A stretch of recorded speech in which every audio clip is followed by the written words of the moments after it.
什么用茄子啦，用香蕉啦，用火龙果有没有？用番茄啦，凤梨啦，对，马铃薯啦，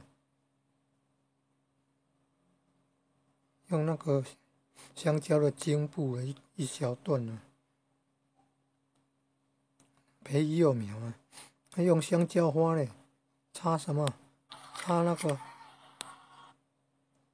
个棕榈树的树叶，然后那个中间那个粗的部分呢，竟然这样也可以培育棕榈树幼苗，还是椰子树啊？可能是椰子树哦。那个叶柄的部分插在那个香蕉花那里面呢，竟然可以培育幼苗。